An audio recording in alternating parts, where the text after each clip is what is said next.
C'est quoi le gluten? Mais tu peux manger ça, c'est du pain aux céréales. Ah ouais, même la bière, tu peux pas? Oh, ça va, c'est juste un gâteau.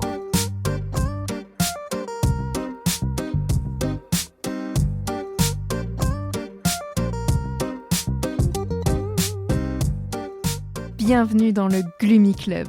Le Gloomy Club est un podcast et bien plus encore dédié au sans gluten, pour les intolérants et hypersensibles au gluten, mais également pour toutes les personnes curieuses qui souhaitent en savoir plus sur cette alimentation. Dans ce club, tu trouveras des échanges, des partages d'expériences et des patients qui ont entrepris sur le marché du sans gluten. J'espère te faire découvrir des marques, des personnes, des parcours qui te permettront de te sentir moins seul ou d'en apprendre plus sur ce domaine. Bienvenue dans un nouvel épisode du Gloomy Club. Le dernier épisode du podcast nous emmène dans un voyage captivant à travers le parcours personnel de Flora, une jeune femme qui a été confrontée à un diagnostic de la maladie cœliaque pendant le premier confinement. Son histoire est un témoignage puissant de résilience, de découverte personnelle et de passion pour la cuisine sans gluten. Flora a été confrontée à un mystère médical déconcertant, des douleurs abdominales persistantes et une perte de poids inexpliquée malgré une alimentation normale. Son périple médical a commencé par une prise de sang négative pour les anticorps de la maladie cœliaque, ce qui a laissé les médecins perplexes. Pourtant, les symptômes persistaient. Une fibroscopie a été réalisée pour exclure la possibilité de la maladie cœliaque, mais les résultats étaient encore une fois négatifs. Flora n'a pas abandonné. Elle a subi plusieurs analyses, refusant de laisser la maladie non diagnostiquée prendre le dessus sur sa vie. Lors de sa 3e analyse, les résultats se sont révélés positifs pour la maladie cœliaque. En septembre 2021, le diagnostic a été posé et la vie de Flora a pris un tournant inattendu. Elle a dû apprendre à naviguer dans un monde d'alimentation sans gluten, à scruter chaque étiquette de produit pour éviter le gluten caché. Pour trouver des réponses et un soutien, elle s'est tournée vers les réseaux sociaux, en particulier Facebook et Instagram, où elle a trouvé une communauté de personnes partageant les mêmes défis. Déterminée à reprendre le contrôle de sa santé et à aider les autres dans la même situation, Flora a entrepris un voyage de découverte culinaire. Elle a commencé à préparer ses repas elle-même, explorant une multitude de nouvelles recettes sans gluten. C'est donc tout naturellement qu'en parallèle de son master en communication, elle a décidé de poursuivre un BTS diététique. Lors de son diagnostic, elle avait ressenti un manque crucial de ressources pour guider son adaptation alimentaire. Quelle farine choisir? Comment maintenir un régime équilibré? Comment éviter les carences? Son objectif est clair, aider les personnes quel que soit leur régime alimentaire spécifique. Elle veut être une ressource pour ceux qui souffrent d'intolérance alimentaire, de syndrome de l'intestin irritable, de diabète et bien plus encore. Flora est déterminée à partager son expertise pour améliorer la qualité de vie de ceux qui vivent avec des défis alimentaires. Cet épisode est dédié pour toutes les personnes qui sont confrontées à des défis alimentaires. Alors je vous souhaite une excellente écoute à toutes et à tous.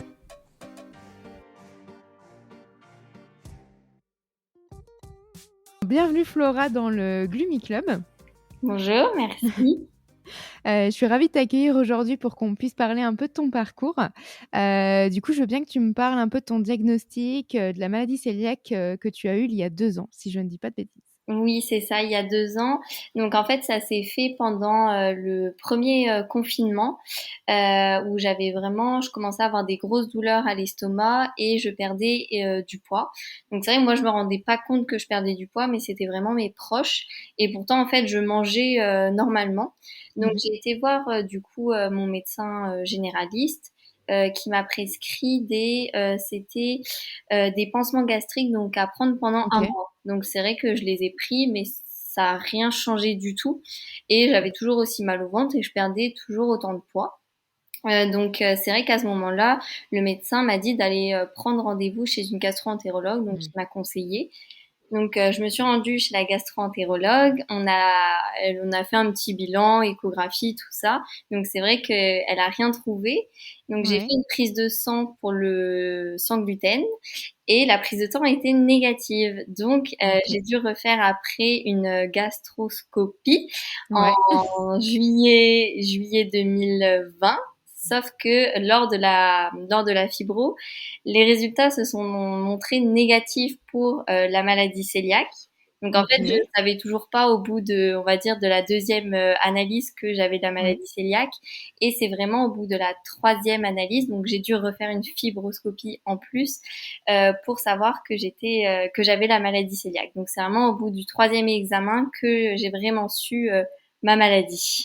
OK, et comment, ça s'explique le fait que, la première fibro, elle soit négative alors que les autres étaient positives du coup? En fait, ce qui s'est passé, c'est que pour la première fibro, on voyait pas beaucoup en fait la maladie cœliaque n'était pas assez développée. Donc D'accord. les biopsies enfin il y avait pas assez de biopsies qui avaient été faites. Donc c'est vrai que pendant la deuxième fibroscopie, du coup, on a fait plus de biopsies pour savoir. OK, d'accord, et tu as fait une fibro scopie en, comment on appelle ça? Anesthésie générale ou anesthésie locale du coup? Les 2 en anesthésie Oh, générale. la chance. Ah Et sinon je pouvais pas. ouais, et justement toi, comment est-ce que tu as vécu le processus du diagnostic? Toutes ces prises de sang, tous ces examens, comment tu l'as vécu? Surtout pendant la période covid où c'était, un peu problématique et un peu anxiogène tout ça? Oui, bah, c'est vrai que c'était en fait, c'était long, mais en même temps, c'était court aussi parce que 3 mois juste pour déceler une maladie, on va dire entre guillemets, ça va. Mais c'est quand même long quand on a tout un processus derrière. Mmh.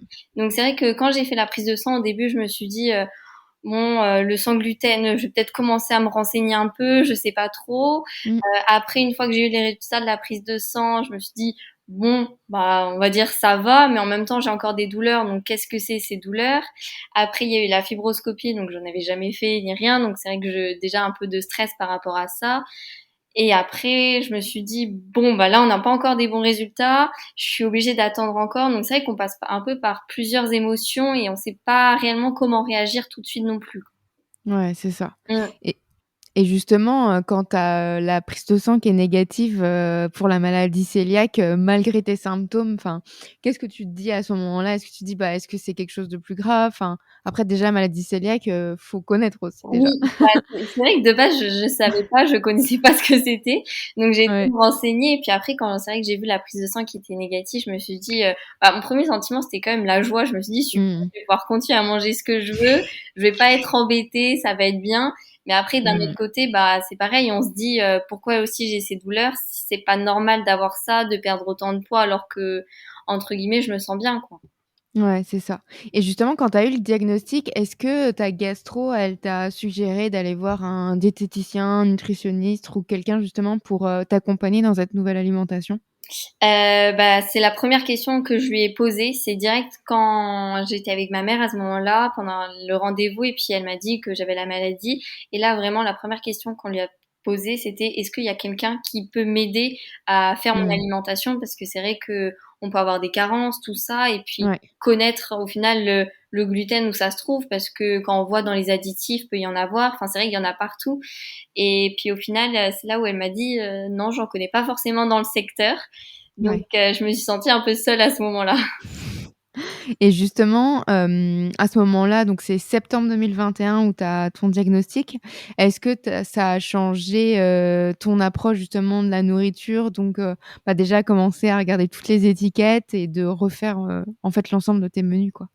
Oui, bah, c'est vrai que j'ai dû vraiment réapprendre à faire mes courses.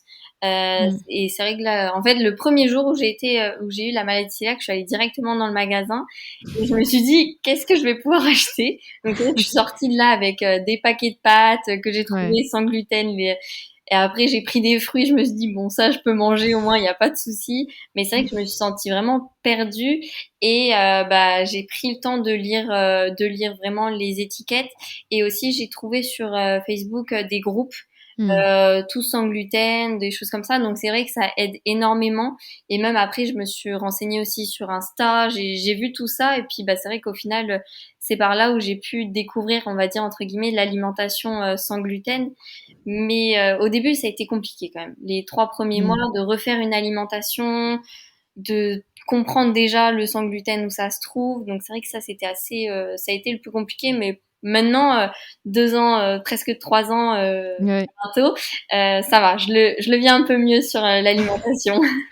C'est ça, et tu parles de groupe Facebook, mais justement, est-ce que les réseaux sociaux, ils ont permis de t'aider justement dans cette, nouvelle alimentation? Oui, vraiment, je pense sans les réseaux sociaux, j'aurais eu du mal, parce que j'ai essayé de trouver des bouquins, tout ça, mais c'est vrai Mmh. qu'on n'a pas cet échange, alors qu'au niveau réseaux sociaux, sur les groupes Facebook, si on a un doute sur un produit, on le montre et puis tout le monde dans la bienveillance nous répond, nous envoie des informations. Donc c'est ça aussi, qui m'a vraiment aidée pour comprendre le sans gluten. Ouais. Et est-ce que toi, est-ce que tu as été impactée sur tout l'aspect vie sociale? C'est-à-dire, est-ce que tu as refusé, par exemple, d'aller au resto ou de voir moins des amis, justement, parce que tu dis, bon, si on doit manger, qu'est-ce que je vais manger? Ça va être trop compliqué, je préfère pas y aller. Au niveau resto, oui, c'est vrai qu'avant, j'étais vraiment une grande fan de resto. J'adorais aller au resto. Mais là, ça m'a freinée au début parce que je me suis dit, j'ai pas envie d'être, on va dire, la fille qui pose des questions au serveur pour savoir est-ce qu'on peut enlever certains ingrédients, échanger, qu'est-ce qu'il y a dans les plats. Et donc, c'est vrai qu'au niveau restaurant, je me suis dit, bah, je prive aussi certaines personnes qui, par exemple, veulent aller dans un restaurant italien. Là, je me retrouve, Ouais. bah, un peu bête à rien pouvoir manger. Donc, c'est vrai, c'est aussi priver les autres. Mais j'ai travaillé là-dessus parce que je me suis dit déjà je me prive moi-même de pas pouvoir manger ce que je Mmh. veux. Donc si en plus je vais devoir me priver de sortir, là c'est pas on va dire c'est pas la meilleure idée. Donc c'est vrai que j'y travaille, mais c'est toujours compliqué de se dire d'aller surtout au restaurant. Après Ouais. niveau vie sociale pour sortir tout ça, j'essaie un peu plus, mais j'ai toujours quelque chose avec moi pour manger de toute façon. Sinon, je dis toujours, bah, j'arrive après manger, je rapporte Mmh. ce qu'il faut. Enfin, c'est vraiment à chaque fois, je préfère rapporter ou sinon me dire, bah, je mangerai un peu plus tard. Comme ça, au moins, je suis sûre, il n'y a pas de problème. Ouais, c'est ça. Et est-ce qu'il y a des choses que tu as mis en place, justement, pour adapter ton quotidien et que ce soit beaucoup plus simple, pour toi? Oui, donc déjà j'ai fait une liste des ingrédients que je pouvais vraiment pas manger et Mmh. certains que je pouvais manger. Comme ça, au moins, j'ai vraiment en fait enlevé tout ce que je pouvais pas, au moins que je suis sûre. J'ai fait le tri dans les placards. D'un côté, j'ai donné à mes parents tout ce que je pouvais plus, comme ça, au moins, c'était bon. J'étais sûre. C'est Et ça. après, c'est vrai que bah les renseignements, tout ça. Et bah, va dire maintenant aussi je cuisine de plus en plus donc au final le sans gluten c'est quand même un bon parce que ça nous permet vraiment de cuisiner, de découvrir de nouvelles façons de cuisiner des produits et même de découvrir des produits parce que c'est vrai que tout ce qui est millet, sarrasin C'est ça. avant j'aurais jamais cru pouvoir en manger, ça me venait pas l'idée mais donc c'est pour ça on va dire entre guillemets c'est un mal pour un bien. C'est ça. Et justement, toi, avant que tu aies ton diagnostic, est-ce que tu aimais cuisiner ou vraiment tu t'es découvert une passion là, à te dire: «Je vais faire plein de petits plats pour moi»? Bah, c'est vrai que j'ai toujours aimé cuisiner, mais pas non plus pas autant. Mmh.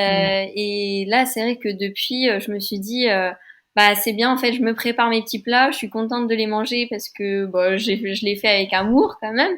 Donc ça, j'étais vraiment contente de pouvoir faire ça aussi, avec le sans gluten. Ouais. Et du coup, quand on a échangé ensemble, donc toi, tu fais des études de communication, si je me trompe pas Oui, c'est ça, dernière et année de master. et du coup, tu fais un BTS diététique en parallèle de tes études, c'est bien ça? Oui, j'ai commencé cette année en distance.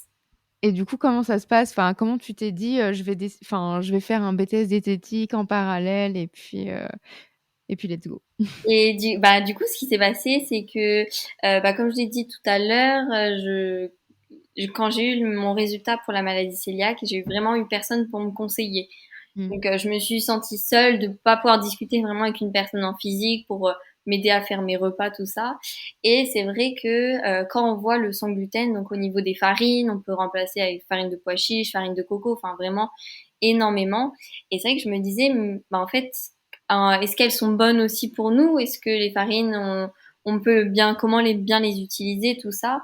Et c'est vrai que je me suis dit, c'est vrai que la diététique, c'est quand même intéressant de comprendre déjà ce qu'on mange, comment on peut changer ça, et puis en fait, on peut avoir des carences, donc comment améliorer ces carences en apportant peut-être un peu plus de glucides, tout ça. Et c'est pour ça que je me suis dit, un BTS diététique, ça me plairait, et surtout en fait le fait de pouvoir aider les personnes, que ce soit mental, sur le plan psychologique aussi, et le plan alimentaire, donc pas forcément pour le sans gluten, mais par exemple pour une personne qui est intolérante au lactose, aussi pour leur montrer qu'on peut toujours vivre, qu'on peut toujours manger sans lactose et faire des bons petits plats, tout ça. Et c'est vraiment en fait ça qui m'intéresse le plus dans le BTS diététique, c'est d'aider les personnes qui ont un régime alimentaire qui Ouais. est différent de la normale pour la vie quotidienne. Et comment ça se passe, enfin, dans le cursus, en fait, du BTS diététique? Est-ce qu'il y a une partie qui est vraiment sur les intolérances, les allergènes ou c'est toi qui vas adapter en fonction, de tes connaissances? C'est vrai qu'au début, je m'étais pas beaucoup renseignée sur ça et c'est quand j'ai ouvert mes cours, du coup, j'ai un peu tout regardé ce qu'il y avait et c'est vrai qu'il y a déjà, toute une partie de cours sur la maladie cœliaque. Donc Ah en fait, chouette. oui, on doit adapter, une recette, pour les personnes qui ont la maladie cœliaque. Donc en fait, c'est vraiment un accompagnement, même on peut adapter des recettes, pour les personnes qui ont, le syndrome de l'intestin irritable, tout Mmh. ça. Et c'est vrai que c'est quelque chose que je pensais pas que c'était peut-être une formation en plus à côté qu'on devait faire. Et donc Mmh. ça, j'ai trouvé super de pouvoir accompagner les personnes comme ça et que ce soit vraiment au cœur du BTS. Ouais, c'est chouette et puis c'est de se dire aussi que, bah, même si une personne, décide d'être, diététicien ou diététicienne et ne veut pas se spécialiser sur la maladie cœliaque, elle en entend au moins parler au cours de ses études et ça déjà c'est hyper positif. Oui, voilà, que la personne puisse quand même avoir Mmh. une idée de ce que c'est la maladie Mmh. cœliaque, même sur l'aspect nutritif et psychologique, de comprendre aussi comment ça peut se passer le sans gluten. Ouais et toi justement, comment tu envisages, la suite, enfin d'utiliser tes connaissances, du BTS diététique avec, ton master en communication? Bah, c'est vraiment, déjà en fait, moi, ce que j'ai vraiment envie avec ce BTS diététique à la fin, c'est de prendre le temps d'expliquer, à chaque patient que je verrai, Mmh. s'ils ont des intolérances, en fait, ils peuvent se faire plaisir, ils peuvent manger et il faut pas que ce soit un frein, pour, leur vie sociale ou même pour leur vie sur le plan, alimentaire parce que c'est vraiment en fait, la nourriture, c'est quand même un très important pour le corps, donc il faut vraiment pas le négliger.